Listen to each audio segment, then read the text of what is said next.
महाराष्ट्र में भी आवाज आई कि हम अकेले चुनाव लड़ेंगे, यूपी में भी आवाज आई हम अकेले अपने दम पर चुनाव लड़ेंगे और देश की जनता के साथ खड़ेंगे। अब हमें ज्यादा मेहनत करने की जरूरत नहीं है। अब तो भारत का हर आदमी, हर धर्म का आदमी कह रहा है उठा लो और भाजपा को भगा लो। अब तो कहने की जरूरत, उनको पता लग गया है, पढ़ा लिखा नौजवान पकोड़े तलवा रहे हैं। हम पकोड़े नहीं तलवाएंगे, हम पढ़ाएंगे और भारत के जवान को आगे बढ़ाएंगे। मुंगेरी लाल के सपने देखते हैं, पर इस सत्ता को चलाना ना तो बड़े मुखिया को आता ना छोटे को। आज लोग परेशान हैं, रोटी कपड़ा और मकान। ये तो राम मंदिर हिंदू मुसलमान की राजनीति कर सकते हैं, पर बंगाल में भी इन्होंने करा। बंगाल की जनता ने, बंगाल के हिंदू ने, बंगाल के मुसलमान ने मुंह तोड़ जवाब दिया। जिसको उन्होंने हजारों करोड़ रुपया देकर पप्पू बनाया, उसी पप्पू ने समय समय पे इस सरकार को चेताया। नमस्कार, मैं मोहम्मद आसिफ और आप देख रहे हैं DS4 न्यूज़। DS4 न्यूज़ में आज हम लोग बातचीत करेंगे एक अहम मुद्दे पर। वो ये है कि यूपी में 2022 में विधानसभा चुनाव होने हैं। इसमें तमाम पार्टियां की जो तैयारियां हैं उसकी हलचल शुरू हो गई हैं। जहां BSP हो या SP हो, यहाँ तक कि सबसे बड़ी पार्टी जो भारतीय जनता पार्टी है, तमाम ने अपना ऐलान कर दिया कि किसके साथ कौन गठबंधन करेगा और कौन नहीं करेगा। जिसमें एक बहुत बड़ी पार्टी ये भी है कि कांग्रेस, जो पिछले 2017 में उन्होंने गठबंधन कर जो है चुनाव लड़ा था, लेकिन उनका ऐलान है कि इस बार अकेले लड़ेंगे। अब सवाल ये है कि आखिर अकेले जो वो चुनाव लड़ेंगे तो उनकी प्लानिंग क्या होगी, किस तरह से रणनीति होगी, किस तरह से वहाँ की जनता के बीच में जाएंगे, कौन से मुद्दों पर लेके जाएंगे, ये तमाम सवालों का जवाब आज बेहद ख़ास शख्सियत आज हमारे साथ हैं। कांग्रेस के नेता जगदीश शर्मा जी आज हमारे साथ मौजूद हैं। इन तमाम सवालों का ये जवाब देंगे। सर, बहुत बहुत शुक्रिया हमें टाइम देने के लिए।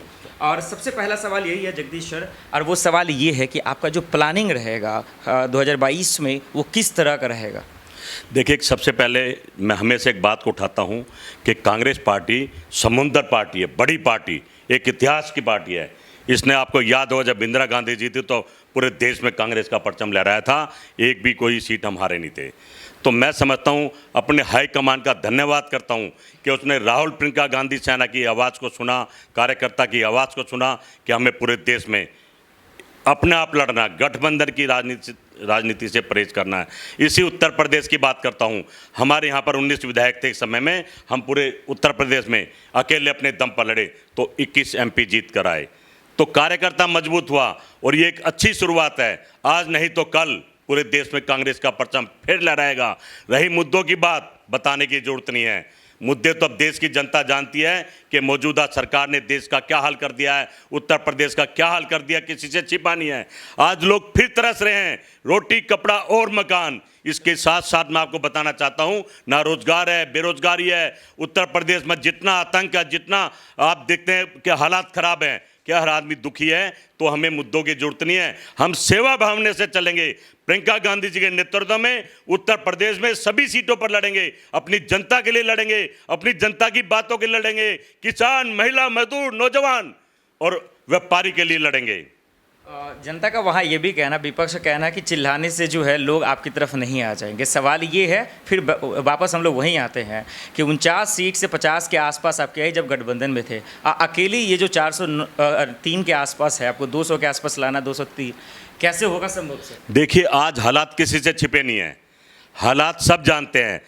उत्तर प्रदेश की जनता ने मुलायम सिंह को देखा, अखिलेश सिंह को देखा, उनकी पार्टी को देखा, चाचा भतीजे को देखा, बहन मायावती जी को देखा, जिनकी हालात कोई छिपा नहीं है कि नर्थ मस्तक हो गए बीजेपी की तरफ। मोदी जी के गीत गा रही है पर्दे के पीछे। कहीं ना कहीं बीजेपी का हालात तो आपको पता है कि लोग कैसे माँ गंगा ने बुलाया है और कैसे अपने लोगों को गंगा में लुटाया है, किसी से छिपा नहीं है। बीजेपी सर ये कह रही है शर्मा जी साहब कि मेरे अलावा तो कोई पार्टी है ही नहीं मुझे जो टक्कर दे सके। गलत फहमी के शिकार हो गई बीजेपी। मुंगेरी लाल के सपने देखते हैं, झूठ बोलकर, जोर जोर बोलकर सत्ता तो प्राप्त कर ली, पर इस सत्ता को चलाना ना तो बड़े मुखिया को आता ना छोटे को। आज लोग परेशान हैं, रोटी कपड़ा और मकान, दवाई, ऑक्सीजन, हॉस्पिटल इनके पास कहाँ है, किसी से छिपे नहीं है। छोटी सी एक महामारी आई तो हाहाकार पूरे देश में मचा दिया और इन लोगों की नीति के कारण आई। इनके पास कोई रणनीति नहीं है। ये तो राम मंदिर हिंदू मुसलमान की राजनीति कर सकते हैं, पर बंगाल में भी इन्होंने करा। बंगाल की जनता ने, बंगाल के हिंदू ने, बंगाल के मुसलमान ने मुंह तोड़ जवाब दिया। से इनका स्वागत करा। देख लिया छटपटाकर, बड़े बड़े मुखिया, पूरी भारतीय जनता पार्टी वहां पर थी, सभी नेता थे पूरे देश के, कैसे मुंह की खानी पड़ी। अब ये किस मुंह से उत्तर प्रदेश में वोट मांगेंगे समझ में नहीं आता। पर देश के लोग जानते हैं कि इंदिरा गांधी जी का समय देखा, नेहरू जी का समय देखा, राजीव गांधी जी का समय देखा, सोनिया गांधी जी का देखा, और राहुल गांधी जो हमेशा सच की लड़ाई लड़ते हैं। सच पराजित हो सकता है पर हारता नहीं है। आज देश के लोग समझ गए हैं, जिसको उन्होंने हजारों करोड़ रुपया देकर पप्पू बनाया, उसी पप्पू ने समय समय पे इस सरकार को चेताया और बताया कि देश की स्थिति में जा रहा है, संभल जाओ, सुधर जाओ, नहीं वो दिन दूर नहीं जिस दिन देश के लोग आपके पीछे कर भागेंगे, टमाटर लेकर भागेंगे, और आज वो स्थिति है।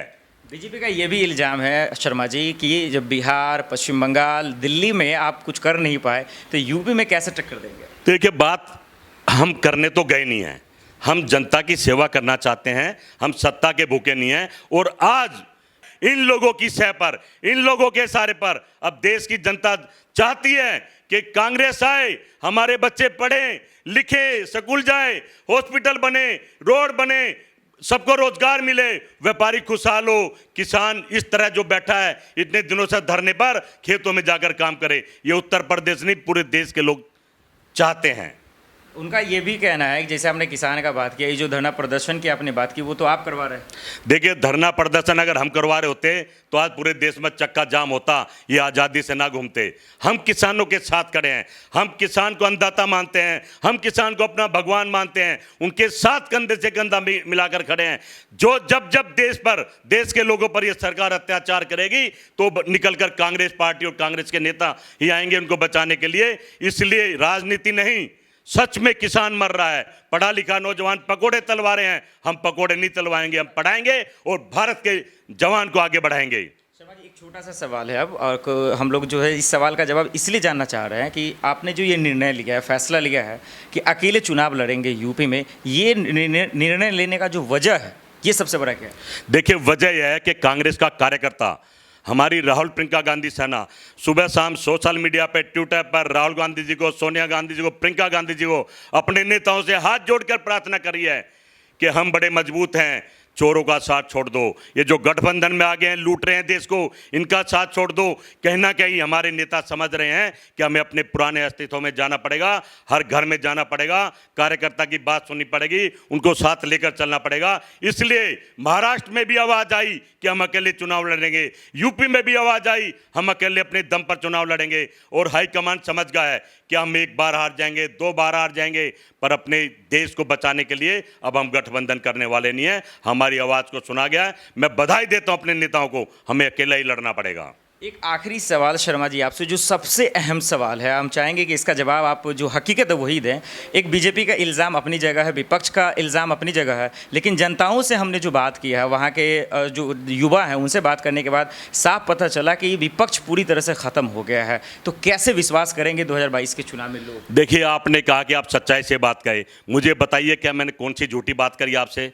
क्या गंगा माँ में लाशें नहीं तैरी? क्या बेरोजगारी नहीं बढ़ी? जीडीपी नहीं गिरी? किसान परेशान नहीं है? महिला के साथ अत्याचार नहीं हो रहा है? हर मुद्दा हमने विपक्ष के नाते उठाया। ठीक है कि विपक्ष कमजोर कर दिया गया है इस सरकार के द्वारा, ED, CBI, sale tax, income tax को पीछे लगाकर अच्छे लोगों ने नतमस्तक कर दिया है, डर गए हैं।